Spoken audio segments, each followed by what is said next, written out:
এই যে দ্বিতীয় যে টেস্ট টিউব, এটা আমি আবারও বলছি ক্ষার সলিউশনের জন্য নেওয়া হয়েছে।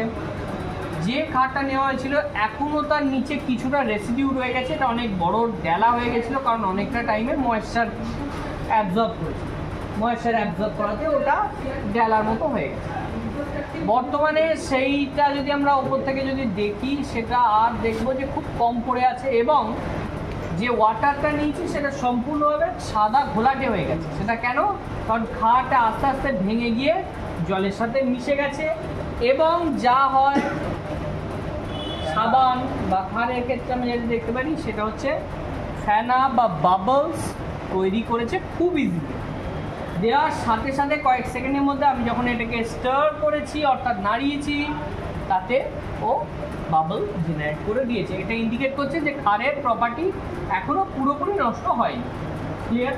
যদি জেনারেট না করতো তাহলে আমরা এক্সপেক্ট করতাম যে হয়েছে নষ্ট।